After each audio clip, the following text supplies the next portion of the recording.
اعوذ باللہ من الشیطان الرجیم، پارہ نمبر 4، سورۃ النساء۔ واللاتی یأتین الفاحشۃ، اور جو کوئی ارتکاب کرے بدکاری کا، من نسائکم، تمہاری عورتوں سے، فاستشہدوا علیہن، تو گواہ طلب کرو تہمت لگانے والے سے ان پر۔ دوسری برائیوں کی طرح زنا بھی جاہلیت میں عام تھا۔ پیشہ ور عورتیں اپنے مکانوں پر مخصوص پرچم لہرایا کرتی تھیں، لیکن ذی شرف خاندان اس زمانے میں بھی خود کو اس معیوب حرکت سے بچاتے تھے۔ لہٰذا اسلام نے ان عورتوں کے لیے اور ان مردوں کے لیے جو اس فعل بد کے مرتکب ہوں سزا مقرر کی۔ فاستشہدوا علیہن اربعۃ منکم، تو ان پر 4 مرد گواہ مقرر کرو، 4 مرد گواہ لاؤ۔ فَإِن شَهِدُوا، پھر اگر وہ گواہی دے دیں، فَأَمْسِكُوهُنَّ فِي الْبُيُوتِ، تو بند کر دو ان عورتوں کو گھروں میں، حَتَّى يَتَوَفَّاهُنَّ الْمَوْتُ، یہاں تک کہ انہیں آل موت، او یجعل اللہ، یا بنائے اللہ ان کے لیے، لہن سبیلا، ان کے لیے کوئی راستہ۔ اور یہ راستہ پھر اللہ تعالیٰ نے بنا دیا تھا کہ کچھ عرصے بعد سورہ نور کی آیتیں نازل ہو گئی تھیں، جس میں غیر شادی شدہ زناکار عورت اور مرد کی سزا کو بیان کر دیا گیا تھا۔ واللذان یأتیانہا، اور جو مرد و عورت ارتکاب کریں، منکم، تم میں سے، بدکاری کا، فآذوہما، تو انہیں خوب اذیت دو۔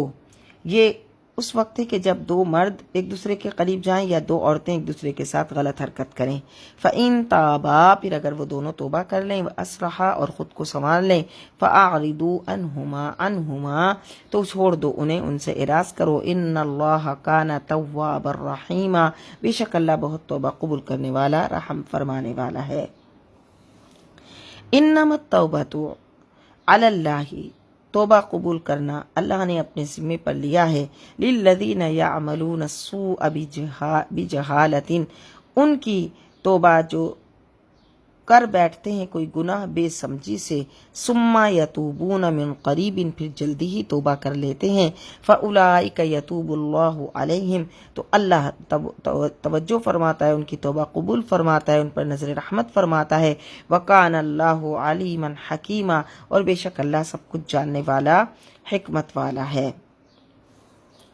ولیست التوبۃ، اور نہیں ہے توبہ قبول کرنے کا وعدہ، للذین، ان لوگوں کے لیے، یعملون السیئات، جو عمل کرتے رہتے ہیں برے، حتی، یہاں تک کہ، اذا، جب، حضر احدہم الموت،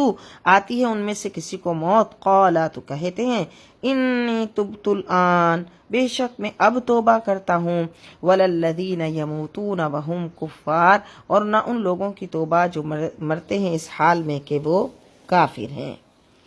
اولئک اعتدنا، انہی کے لیے ہم نے تیار کر رکھا ہے، اعتدنا لہم، انہی کے لیے ہم نے تیار کر رکھا ہے، عذابا علیما، دردناک عذاب۔ یعنی جو لوگ انجام سے بے خبر، خوف الہی سے بے خبر ہو کر روز و شب گناہوں میں مشغول رہیں، اور پھر جب موت کا فرشتہ آ جائے اس وقت آنکھیں کھلیں، تو اس وقت کی توبہ قبول نہیں۔ یا ایہا الذین آمنوا، اے ایمان والو، لا یحل لکم، نہیں حلال تمہارے لیے، ان ترثوا النساء کرہا، کہ وارث بن جاؤ عورتوں کے زبردستی۔ عرب میں یہ طریقہ رائج تھا کہ شوہر کے مرنے کے بعد اس کا لڑکا اپنے باپ کی جائیداد کی طرح اپنے باپ کی بیوی کا بھی، یعنی ستیلی ماں کا بھی وارث ہوتا۔ چاہتا تو اس کو بغیر مہر دیے اپنے نکاح میں لاتا، اور چاہتا تو اپنی مرضی سے اس کی کسی سے شادی کر دیتا، گویا وہ اس کے لیے مال وراثت کی طرح تھی۔ اسلام نے اس کا خاتمہ کیا۔ وَلَا تَعْضُلُوهُنَّ، اور نہ روکے رکھو انہیں، لِتَذْهَبُوا، تاکہ تم لے جاؤ، بِبَعْضِ مَا آتَيْتُمُوهُنَّ، کچھ اس مہر کا جو تم نے انہیں دیا، إِلَّا، مگر، أَن يَأْتِينَ بِفَاحِشَةٍ مُبَيِّنَةٍ، مگر سوائے اس صورت کے کہ وہ ارتکاب کریں کھلی بدکاری کا۔ قرآن حکیم نے مظلوم عورت کی فریاد رسی کی اور مردوں کو اس کی آزادی میں مداخلت کرنے سے سختی سے روک دیا۔ لہٰذا عورت کو مجبور نہیں کیا جا سکتا کہ وہ بیوگی کی زندگی گزارتی رہے، یا کوئی مرد اس سے زبردستی شادی کر لے اور اس کے حق ادا نہ کرے یا پھر اس کا مہر وصول کر لے، تو ان سب چیزوں سے منع کیا گیا۔ ہاں اگر عورت کی طرف سے ایسی بات رونما ہو جائے جس کی وجہ سے زواجی زندگی تلخ ہو جائے، تو پھر مرد کو اجازت ہے کہ جو مہر اس نے بیوی کو دیا ہے وہ اس سے لے کر طلاق دے دے۔ وَعَاشِرُوهُنَّ بِالْمَعْرُوفِ، اور زندگی بسر کرو اپنی بیویوں کے ساتھ عمدگی کے ساتھ۔ حضور سرور کائنات علیہ الصلاۃ والتسلیم کا ارشاد ہے، خیرکم خیرکم بِأَہْلِهِ، تم میں سے بہتر وہ ہے جو اپنے گھر والوں کے ساتھ عمدہ برتاؤ کرتا ہے۔ فَإِن كَرِهْتُمُوهُنَّ، پھر اگر تم انہیں ناپسند کرو، فَعَسَىٰ أَن تَكْرَهُوا شَيْئًا، تو قریب ہے کہ شاید جسے تم ناپسند کرتے ہو کسی چیز کو، وَيَجْعَلَ اللَّهُ فِيهِ خَيْرًا كَثِيرًا، تو اللہ رکھ دے اس میں تمہارے لیے خیر کثیر۔ وَإِنْ أَرَدْتُمُ اسْتِبْدَالَ زَوْجٍ مَّكَانَ زَوْجٍ، اور اگر تم ارادہ کرو کہ بدلو ایک بیوی کو پہلی بیوی کی جگہ، وَآتَيْتُمْ إِحْدَاهُنَّ قِنْطَارًا، اور دے چکے ہو تم اسے ڈھیروں مال، فَلَا تَأْخُذُوا مِنْهُ شَيْئًا، تو نہ لو اس سے کوئی مال سے کوئی چیز۔ یعنی اگر کہ تم عورت کا اس صورت میں کہ عورت کا کوئی قصور نہ ہو پھر بھی اسے چھوڑ کر دوسری عورت سے نکاح کرنا چاہو، تو تمہیں یہ حق حاصل نہیں کہ جو تم نے پہلے خوشی سے کسی عورت کو دیا تو وہ واپس لو۔ امام راضی رحمۃ اللہ علیہ فرماتے ہیں کہ زمانہ جاہلیت میں ایک رسم تھی کہ جب کوئی آدمی دوسری شادی کرنا چاہتا تو وہ پہلی بیوی پر کوئی تہمت لگاتا اور اس طرح مجبور کرتا کہ وہ اس کو مال دے کر طلاق حاصل کر لے، یعنی عورت اس کو مال دیتی۔ اتاخذونہ بہتانا، کیا تم لینا چاہتے ہو اپنا مال زمانہ جاہلیت کی طرح بہتان لگا کر، وَإِثْمًا مُبِينًا، اور کھلا گناہ کر کے، وَكَيْفَ تَأْخُذُونَهُ، اور کیسے تم مال واپس لیتے ہو، وَقَدْ أَفْضَىٰ بَعْضُكُمْ إِلَىٰ بَعْضٍ، جبکہ تم تنہائی میں ایک دوسرے کے سامنے ہو گئے، وَأَخَذْنَا مِنْكُمْ مِيثَاقًا غَلِيظًا، اور وہ لے چکی تم سے پختہ وعدہ، وَلَا تَنْكِحُوا مَا نَكَحَ آبَاؤُكُمْ، اور نہ نکاح کرو ان سے جن سے نکاح کیا تمہارے باپ دادا نے، مِنَ النِّسَاءِ، جن عورتوں سے، إِلَّا مَا قَدْ سَلَف، مگر وہ جو کہ گزر چکا۔ جن عورتوں سے نکاح کرنا حرام ہے یہ حرمت تین طرح کی ہے، حرمت نسب، حرمت رضاعت اور حرمت مصاہرت۔ ماں، اس میں دادی نانی سب شامل ہیں، ان سے نکاح کرنا حرام ہے۔ انہ کان فاحشۃ ومقتا، بے شک یہ فعل بہت بے حیائی اور نفرت کا فعل ہے، وساء سبیلا، اور بہت برا طریقہ تھا۔ حرمت علیکم امہاتکم، حرام کر دی گئی تم پر تمہاری مائیں، یعنی ماں، دادیاں، نانیاں سب، وبناتکم، اور تمہاری بیٹیاں، بیٹی اس میں پوتی نواسی سب داخل ہیں، واخواتکم، اور تمہاری بہنیں، اس میں سگی، ستیلی، پھپھی، خالہ، بھتیجی، بھانجی سب شامل ہیں، وعماتکم، اور تمہاری پھپھیاں، وخالاتکم، اور تمہاری خالائیں، وبنات الاخی، اور بھتیجیاں، وبنات الاختی، اور بھانجیاں، وامہاتکم اللاتی، اور تمہاری وہ مائیں جنہوں نے ارضعنکم، تمہیں دودھ پلایا، وَأَخَوَاتُكُم مِّنَ الرَّضَاعَةِ، اور تمہاری بہنیں جو کہ رضاعت سے ہیں، وَأُمَّهَاتُ نِسَائِكُمْ، اور تمہاری بیویاں، تمہاری مائیں اور مائیں تمہاری بیویوں کی، وَرَبَائِبُكُمُ اللَّاتِي فِي حُجُورِكُمْ، اور تمہاری بیویوں کی وہ بیٹیاں جو تمہاری گود میں پرورش پا رہی ہیں، مِن نِسَائِكُمْ، ان بیویوں سے، اللَّاتِي دَخَلْتُمْ بِهِنَّ، جن سے تم صحبت کر چکے۔ یعنی اگر کسی عورت کا کسی مرد سے نکاح ہوتا ہے اور اس عورت کی کوئی بیٹی ہے چھوٹی یا بڑی پہلے شوہر سے، تو وہ جب اس مرد کی سرپرستی میں آئی تو یہ مرد اب اس بچی سے نکاح نہیں کر سکتا، اس عورت کی بیٹی سے نکاح نہیں کر سکتا اس وقت جب کہ اس عورت سے اس نے صحبت بھی کر لی۔ فَإِن لَّمْ تَكُونُوا دَخَلْتُمْ بِهِنَّ، اور اگر تم نے صحبت نہ کی ان بیویوں سے، فَلَا جُنَاحَ عَلَيْكُمْ، تو پھر کوئی حرج نہیں، یعنی کسی عورت سے صرف نکاح کیا تھا، ابھی رخصتی نہیں ہوئی تھی، عورت اور مرد تنہائی میں نہیں ملے تھے، مرد نے اس عورت کو طلاق دے دی تھی، اور پھر کسی زمانے کے بعد یا کبھی اس عورت کی کوئی بیٹی تھی، اس سے یہ مرد اگر نکاح کرنا چاہے تو کر سکتا ہے، کیونکہ اس نے اس عورت کے ساتھ خلوت میں ملاقات ہی نہیں کی تھی۔ وَحَلَائِلُ أَبْنَائِكُمْ، اور حرام کی گئی بیویاں تمہارے بیٹوں کی، الَّذِينَ مِنْ أَصْلَابِكُمْ، وہ بیٹے جو تمہاری پشتوں سے ہیں۔ لہٰذا یہاں سے جو لے پالک بیٹے تھے جن کو متبنہ کیا جاتا تھا ان کی بیویوں سے نکاح کرنا حلال ہوا اور وہ اس حکم سے نکل گئیں۔ اسلاف پشتوں سے سگے بیٹوں کی جو بیویاں ہیں ان سے نکاح نہیں کیا جا سکتا۔ وَأَن تَجْمَعُوا بَيْنَ الْأُخْتَيْنِ اور یہ بھی حرام ہے کہ جمع کرو تم دو بہنوں کو إِلَّا مَا قَدْ سَلَف مگر جو گزر چکا وہ معاف ہے۔ إِنَّ اللَّهَ كَانَ غَفُورًا رَحِيمًا بے شک اللہ بہت بخشنے والا رحم فرمانے والا ہے۔ وَالْمُحْصَنَاتُ اور حرام ہے خاوند والی عورتیں من النساء عورتوں میں سے وہ جن کے شوہر ہیں یعنی شادی شدہ عورتیں الا ما ملکت ایمانکم مگر جو تمہاری ملک میں آ جائیں۔ کتاب اللہ علیکم فرض کیا ہے اللہ نے ان احکام کو تم پر۔ وَأُحِلَّ لَكُم مَّا وَرَاءَ ذَلِكُمْ اور حلال کر دی گئی ہیں تمہارے لیے ان کے سوا۔ ان تبتغوا کہ تم تلاش کرو باموالکم اپنے مال کے ذریعے محسنین پاک دامن بنتے ہوئے غیر مصافحین نہ کہ زناکار بنتے ہوئے۔ شادی شدہ عورت سے نکاح کرنا جائز نہیں ہے مگر جو عورتیں میدان جنگ میں پکڑی جائیں اور ان کے شوہر وہیں دارالحرب میں رہ جائیں تو ان کا نکاح ٹوٹ جاتا ہے، اور حکومت اسلامیہ اس عورت کو جس سپاہی کے حصے میں دے وہ اس سے یعنی صحبت کر سکتا ہے۔ علامہ قرطبی رحمۃ اللہ علیہ نے فرمایا کہ محسنین کا معنی متعففین عن الزنا کیا یعنی پاک باز بنتے ہوئے، کہ نکاح کا مقصد ہے پاک باز بننا، خود کو گناہوں سے روکنا۔ اور غیر مصافحین زناکار مت بنو، زنا کے ذریعے کسی عورت کو حاصل نہ کرو بلکہ پاک دامنی حاصل کرنے کے لیے مہر کے ذریعے کسی عورت سے نکاح کرو۔ فَمَسْتَمْتَعْتُمْ بِهِ پس تم نے جو لطف اٹھایا ہے منہن ان میں سے فاتوہن اجورہن فریضہ تو دو ان کے مہر جو مقرر ہیں۔ ولا جناح علیکم اور نہیں کوئی گناہ تم پر فیما تراضیتم بہ جس چیز میں تم آپس میں راضی ہو من بعد الفریضۃ مقرر کیے ہوئے مہر کے بعد۔ ان اللہ بے شک اللہ کان ہے علیما حکیما علیم و حکیم۔ وَمَن لَّمْ يَسْتَطِعْ مِنْكُمْ اور جو تم میں سے طاقت نہ رکھتا ہو طولاً نکاح کرنے کی آزاد عورت سے، ان ينكح المحصنات المؤمنات کے نکاح کرے آزاد مسلمان عورتوں سے، فَمِمَّا مَلَكَتْ أَيْمَانُكُمْ تو جو نکاح کرے جو تمہارے قبضے میں ہے تو وہ نکاح کرے ان سے جو تمہارے قبضے میں ہے، من فتياتكم المؤمنات تمہاری وہ کنیزیں جو مسلمان ہیں۔ عام طور پر آزاد عورت کا مہر اور اس کا نفقہ کنیزوں کے مہر اور نفقے سے زیادہ ہوتا ہے، تو بعض اوقات ایک شخص آزاد عورت کے اخراجات برداشت کرنے کی طاقت نہیں رکھتا، اس لیے اس سے اس کو پھر رخصت دی گئی کہ اگر وہ کسی کنیز سے نکاح کرنا چاہے تو کر سکتا ہے۔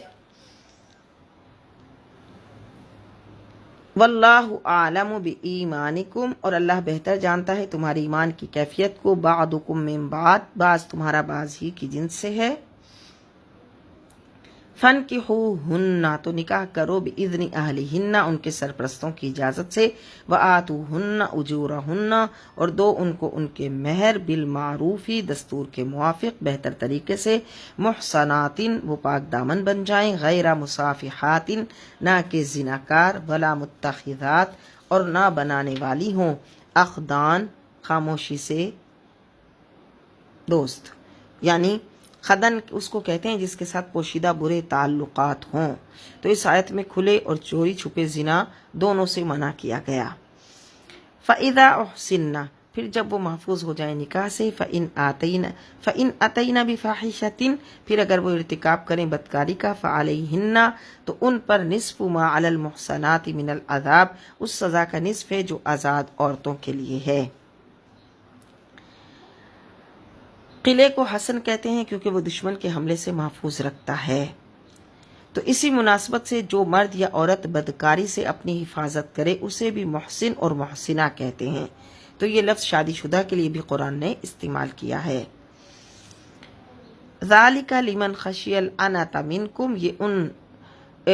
ان کے لیے ہے کہ جسے خوف ہو بدکاری میں مبتلا ہونے کا، وَأَن تَصْبِرُوا خَيْرٌ لَكُمْ اور اگر تم صبر کرو تو تمہارا صبر کرنا تمہارے لیے بہتر ہے، یعنی لونڈیوں سے نکاح کی اجازت اس کے لیے ہے جس کو بدکاری میں مبتلا ہونے کا اندیشہ ہو۔ واللہ غفور الرحیم، اور اللہ تعالیٰ غفور الرحیم ہے۔ یرید اللہ، اللہ چاہتا ہے، لیبین لکم، کہ کھول کر بیان کر دے تمہارے لیے، ویہدیکم، اور اپنے احکام پر چلائے، اور اپنے احکام تمہارے لیے، سنن الذین من قبلکم، وہ راستے جو تم سے پہلے، جن پر تم سے پہلے لوگ گزرے، ویتوب علیکم، اور اپنی رحمت سے توجہ فرمائے تم پر، واللہ علیم حکیم، اور اللہ سب کچھ جاننے والا، حکمت والا ہے۔ واللہ یرید، اور اللہ چاہتا ہے، ان یتوبا، کہ اللہ رب العزت، توجہ فرمائے،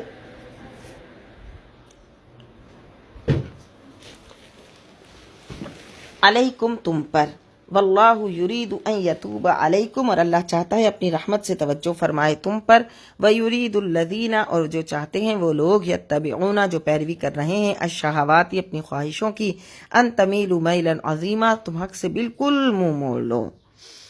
یعنی عرب کے پرانے طرز تمدن اور معاشرت میں یہ ایسا انقلاب ہو گیا تھا کہ اب لڑکیوں کو ورثہ ملنے لگا تھا، عورت اپنے شوہر کے مر جانے کے بعد سوتیلے بیٹے کے رحم و کرم پر چھوڑی نہیں جاتی تھی، عدت گزرنے کے بعد اسے اختیار تھا کہ وہ جہاں چاہے نکاح کرے۔ تو ان قدیم رسم و رواج کے جو لوگ سراسر یعنی ایسے قوانین نافذ کر دیے گئے تھے جو ان کی قدیم رسم و رواج کے خلاف تھے، تو اس لیے ان لوگوں میں ایک شور برپا ہو گیا، اور منافقین کا تو محبوب مشغلہ تھا کہ لوگوں کے دلوں میں اسلام کی تعلیمات کے متعلق غلط فہمیاں پیدا کی جائیں۔ چنانچہ یہ لوگ مسلمانوں کو احکام الہی سے دور کرنے کے لیے اپنے مخصوص حیلے اختیار کرتے، تو اس آیت میں ان کے مکر و فریب سے ہوشیار رہنے کی تاکید کی جا رہی ہے۔ وَيُرِيدُ الَّذِينَ، وہ جو چاہتے ہیں، الَّذِينَ يَتَّبِعُونَ الشَّهَوَاتِ، کہ وہ پیروی کر رہے ہیں اپنی خواہشوں کی، ان تمیلوا میلا عظیما، کہ تم حق سے منہ موڑ لو۔ یرید اللہ ان یخفف عنکم، اللہ چاہتا ہے کہ ہلکا کرے تم سے پابندیوں کا بوجھ، وخلق الانسان، انسان پیدا کیا گیا ہے ضعیفا، کمزور۔ یا ایھا الذین آمنوا، اے ایمان والو، لا تاکلوا، نہ کھاؤ، اموالکم، تمہارے مال، بینکم، آپس میں، بالباطل، ناجائز طریقے سے، ناجائز طریقے سے نہ کھاؤ، کسی کا مال مت لو، غصب مت کرو، سود مت لو، باطل طریقے سے کسی کا مال مت لو، الا ان تکون تجارتا، مگر یہ کہ تجارت ہو، ان تراض منکم، تمہاری باہمی رضامندی سے، یعنی تجارت کے ذریعے جو خوشی خوشی فریقین آپس میں مقرر کریں، لین دین کریں، جو نفع حاصل ہو وہ نفع حلال ہے۔ اسلام صاف ستھری تجارت کی اجازت دیتا ہے۔ وَلَا تَقْتُلُوا أَنفُسَكُمْ، نہ ہلاک کرو اپنے آپ کو، اس آیت میں خودکشی کی ممانعت کی گئی۔ ان اللہ کان بکم رحیما، بے شک اللہ تمہارے ساتھ بہت تم پر مہربانی فرمانے والا ہے۔ ومن یفعل ذلک، اور جو ایسا کرے گا، عدوانا، سرکشی سے، وظلما، اور ظلم سے، فسوف نصلیہ نارا، تو ڈال دیں گے ہم اسے آگ میں۔ وَكَانَ ذَلِكَ عَلَى اللَّهِ يَسِيرًا، اور یہ اللہ پر بالکل آسان ہے۔ ان تجتنبوا، اگر تم بچتے رہو، کبائر، بڑے بڑے گناہوں سے، ما تنہون عنہ، جن سے روکا گیا ہے تمہیں، نکفر عنکم سیئاتکم، تو ہم مٹا دیں گے تمہارے نامہ اعمال سے تمہاری برائیاں، وندخلکم مدخلا کریما، اور ہم داخل کریں گے تمہیں عزت کی جگہ، ولا تتمنوا، اور نہ تمنا کرو اس چیز کی، ما فضل اللہ بہ بعدکم علی بعد، جو بزرگی دی اللہ نے جس سے تمہارے بعض کو بعض پر۔ للرجال نصیب، مردوں کے لیے حصہ ہے، مما اکتسبوا، اس سے جو انہوں نے کمایا، وللنساء نصیب مما اکتسبن، اور عورتوں کے لیے حصہ ہے جو انہوں نے کمایا۔ بعض انسان دوسرے انسانوں سے باعتبار صحت، شکل، صورت، قوت، توانائی، ذہانت و فطانت، حسب و نسب اور جاہ و منزلت میں افضل ہوتے ہیں، اس لیے ان جیسا بننے کی حسرت سے اپنی زندگی کو تلخ نہ بنا لو۔ یہ امور نہ تو انسان کے لیے حقیقی شرف و عزت کا معیار ہیں، اور نہ انہیں قرب الہی میں کچھ دخل ہے۔ اگر نیک عمل کرو گے تو تمہیں قرب الہی نصیب ہوگا، تمہاری جسمانی قوت و ذہانت کا وہاں پر کوئی اعتبار نہیں ہے، لہٰذا اپنے حسن عمل سے، اپنے اچھے اعمال سے اپنی برتری ثابت کرو۔ دوسروں کے کمالات دیکھ کر ان جیسا بننے کے فقط خواب دیکھنا مومن کی شان نہیں، اس سے حسد کے جذبات پیدا ہوتے ہیں۔ اسی طرح یہاں کہا گیا کہ ہر مرد اور عورت کو اس کی جد و جہد کا ثمر ملے گا، اس لیے اگر تم اللہ کے فضل کے طلبگار ہو تو عمل سے طلب کرو، حسد کرنا یا اس جیسا بننے کی خواہش کرتے رہنے سے کیا حاصل۔ عورتوں کے دلوں میں عام طور پر یہ حسرت ہوتی ہے کہ کاش وہ مرد ہوتی، تو اس کا بھی جواب دے دیا گیا، اور یہ بھی بتا دیا گیا کہ دولت کمانے کا حق جس طرح مرد کو ہے اسی طرح عورت کو بھی ہے۔ مرد جس طرح اپنی کمائی ہوئی دولت کا مالک ہے اور اس میں تصرف کر سکتا ہے، اسی طرح عورت کو بھی یہ حق حاصل ہے۔ وَاسْأَلُوا اللَّهَ مِن فَضْلِهِ، مانگتے رہو اللہ سے اپنا فضل۔ خیالی پلاؤ مت پکاؤ، حسد کی عادت کو ترک کرو اور اللہ کے حضور میں اپنا دامن پھیلاؤ، وہ اپنی جود و سخا سے تمہیں سب کچھ عطا فرمائے گا۔ ان اللہ کان بکل شیء علیما، بے شک اللہ ہر چیز کو خوب جاننے والا ہے۔ وَلِكُلٍّ جَعَلْنَا مَوَالِيَ، اور ہم نے ہر ایک کے لیے بنا دیے ہیں وارث، مما ترک الوالدان والاقربون، اس مال سے جو چھوڑ جائیں ماں باپ اور قریبی رشتے دار۔ والذین عقدت ایمانکم، اور وہ لوگ جن سے بن چکا تمہارا عہد و پیمان، فآتوہم نصیبہم، تو دو انہیں ان کا حصہ۔ ان اللہ کان علی کل شیء شہیدا، بے شک اللہ تعالی ہر چیز کا مشاہدہ فرمانے والا ہے، ہر چیز پر گواہ ہے۔ الرجال قوامون علی النساء، مرد محافظ و نگران ہیں عورتوں پر، بما فضل اللہ، اس فضیلت کی وجہ سے جو اللہ نے ان کو دی، بعضهم علی بعض، کہ مردوں کو عورت پر اللہ نے دی، وبما انفقوا، اور اس وجہ سے کہ وہ خرچ کرتے ہیں، من اموالہم، اپنے مال اپنی عورتوں پر ان کی ضرورتوں کے لیے۔ فالصالحات، تو نیک عورتیں، قانتات، اطاعت گزار، حافظات، حفاظت کرنے والی، للغیب، اپنی مردوں کی غیر موجودگی میں، بما حفظ اللہ، جس کی حفاظت کا اللہ نے حکم دیا۔ عہد جہالت میں ایک رسم تھی کہ جن لوگوں کی آپس میں دوستی ہوتی تھی وہ ان کو اپنا منہ بیلا بیٹا بناتے تھے اور پھر وراثت میں بھی ان کو حصے دار بنا دیا جاتا تھا، تو کہا گیا کہ وارث اس مال سے وہ جو چھوڑ جائیں ماں باپ اور قریبی رشتے دار، وہ ہم نے بنا دیے۔ اس آیت میں یہ کہا گیا۔ اب یہاں جو دوسری آیت ہے اس میں کہا گیا کہ اللہ تعالیٰ نے مرد کو محافظ اور نگہبان بنایا ہے۔ کیوں؟ کیونکہ قوام کا معنی ہوتا ہے فوج کا کمانڈر، یا وہ جو نظام کو قائم رکھے اور خوشحالی کا ذمہ دار۔ تو مرد چونکہ پورے گھر کو کمانڈ کرتا ہے اور اس کے ذمے سب کی ذمہ داریاں ہوتی ہیں، اس کے اندر بہترین صلاحیت ہوتی ہے کہ وہ گھر کو صحیح طریقے سے یعنی لے کے چلتا ہے، اس کی کمانڈ کرتا ہے۔ اور پھر عورتوں کی اچھی صفت بتائی گئی کہ اچھی عورتیں وہی ہیں جو کہ نیک ہوں اور اپنے مردوں کے حقوق کا خیال کرنے والی ہوں۔ واللاتی تخافون نشوزہن، اور جن کا تمہیں خوف ہو جن کی نافرمانی کا، فاعظوہن، تو انہیں سمجھاؤ، واہجروہن، نرمی سے پہلے سمجھاؤ پھر الگ کر دو، فی المضاجع، انہیں خوابگاہوں سے، واضربوہن، پھر اگر وہ باز نہ آئیں تو انہیں مارو، فَإِنْ أَطَعْنَكُمْ، پھر اگر وہ اطاعت کرنے لگے تمہاری، فَلَا تَبْغُوا عَلَيْهِنَّ سَبِيلًا، تو تم پھر ان پر ظلم کرنے کی راہ تلاش نہ کرو۔ یعنی کیا کہ اگر تمہیں عورتوں کی نافرمانی کا علم ہو جائے تو پہلے انہیں نرمی سے سمجھاؤ، پھر ان سے الگ رات بسر کرو، پھر محبت بری باتیں کرنا ترک کر دو، تو وہ عورت جس میں کوئی شرافت ہوگی تو وہ اپنی اصلاح کر لے گی، پھر تم اس کو ہلکی پھلکی مار بھی مار سکتے ہو۔ ان اللہ کان علیا کبیرا، بے شک اللہ عظمتوں کی بریائی والا ہے، سب سے بڑا ہے۔ وَإِنْ خِفْتُمْ، اگر تمہیں خوف ہو، شقاقا، ناچاکی کا، بینہما، ان کے درمیان، یعنی شوہر اور بیوی کے درمیان ناچاکی کا خوف ہو، فَابْعَثُوا، تو مقرر کرو، حَكَمًا، ایک پنچ، من اہلہ، مرد کے کنبے سے، وَحَكَمًا من اہلہا، اور ایک پنچ عورت کے کنبے سے۔ ایک ثالث مقرر کرو، کچھ لوگ مقرر کرو، میاں بیوی اپنی اپنی طرف سے ایک ثالث مقرر کریں جو ان کی شکایات سن کر باہمی فیصلہ کر دیں۔ ان یریدا اصلاحا یوفق اللہ بینہما، اگر وہ دونوں ارادہ کریں صلح کرانے کا تو موافقت پیدا کر دے گا اللہ ان کے درمیان، یعنی ان میاں بیوی کے درمیان۔ اگر ان کے دلوں میں مصالحت کی خواہش ہوئی تو اللہ کوئی نہ کوئی صورت ضرور پیدا فرما دے گا۔ ان اللہ کان علیما خبیرا، بے شک اللہ سب کچھ جاننے والا، ہر بات سے خبردار ہے۔ وَاعْبُدُوا اللَّهَ، اور عبادت کرو اللہ کی، وَلَا تُشْرِكُوا بِهِ شَيْئًا، اور نہ شریک بناؤ اس کے ساتھ کسی کو، وَبِالْوَالِدَيْنِ إِحْسَانًا، اور والدین کے ساتھ اچھا برتاؤ کرو، وَبِذِي الْقُرْبَى، اور رشتہ داروں کے ساتھ، وَالْيَتَامَى، اور یتیموں، وَالْمَسَاكِينِ، اور مسکینوں کے ساتھ، وَالْجَارِ ذِي الْقُرْبَى، اور پڑوسی رشتہ داروں کے ساتھ، وَالْجَارِ الْجُنُبِ، اور وہ جو کہ پڑوسی رشتہ دار نہیں، وَالصَّاحِبِ، اور ہم مجلس، بِالْجَنبِ، یعنی تمہاری مجلس کے ساتھی، وَابْنِ السَّبِيلِ، اور مسافر، وَمَا مَلَكَتْ أَيْمَانُكُمْ، اور جو لونڈی اور غلام تمہارے قبضے میں ہیں۔ ان اللہ، بے شک اللہ، لا يحب، نہیں پسند کرتا، من کان مختالا فخورا، جو مغرور ہو، فخر کرنے والا ہو۔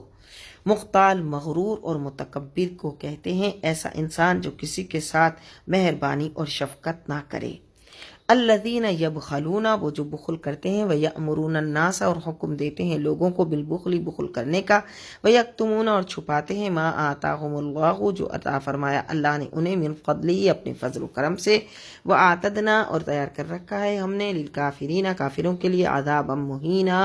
ذلیل کرنے والا عذاب۔ والذین ينفقون اموالہم، اور وہ لوگ جو خرچ کرتے ہیں اپنے مال، رعاء الناس، لوگوں کو دکھانے کے لیے، ولا یؤمنون باللہ، اور نہیں ایمان رکھتے اللہ پر، ولا بالیوم الآخر، اور نہ روز قیامت پر، ومن یکن الشیطان لہ قرینا، اور جو جس بدقسمت کا ہو جائے شیطان جس کا ساتھی، فساء قرینا، پس وہ بہت ہی برا ساتھی ہے۔ وماذا علیہم، کیا نقصان ہوتا ان کا، لو آمنوا، اگر وہ ایمان لاتے، باللہ، اللہ پر، والیوم الآخر، اور آخرت پر، وانفقوا، اور خرچ کرتے، مما رزقہم اللہ، اس سے جو دیا اللہ تعالیٰ نے انہیں، وکان اللہ بہم علیما، اور اللہ ان سے خوب واقف ہے۔ ان اللہ، بے شک اللہ، لا یظلم مثقال ذرۃ، ظلم نہیں کرتا ذرہ برابر بھی، وان تک حسنۃ، اور اگر ہو نیکی معمولی سی بھی، یضاعفھا، تو دگنا کر دیتا ہے اسے، ویؤتی من لدنہ اجرا عظیما، اور اپنے پاس سے اجر عظیم دیتا ہے۔ یعنی اگر یہ غفلت شعار، خدا پر ایمان لاتے، قیامت پر یقین رکھتے، راہ حق میں مال خرچ کرتے، اور تو اللہ تعالیٰ ان کے مال میں برکت عطا فرماتا، جتنا خرچ کرتے اس سے کئی گنا زیادہ عطا فرماتا۔ فکیفا، تو کیا حال ہوگا، اذا جئنا من کل امت، جب ہم لائیں گے ہر امت سے، بشہید، ایک گواہ، وجئنا بک علی ہؤلاء شہیدا، اور اے حبیب آپ کو لائیں گے ان سب پر گواہ۔ یعنی حضور علیہ الصلوۃ والسلام اپنی امت کے احوال پر گواہی دیں گے، قیامت کے دن تمام انبیاء اپنی امتوں کے احوال و اعمال پر شہادت گواہی دیں گے، اور حضور علیہ الصلوۃ والسلام انبیاء کرام کی شہادت کے درست ہونے پر گواہی دیں گے، اور اپنی امت کے احوال پر گواہی دیں گے،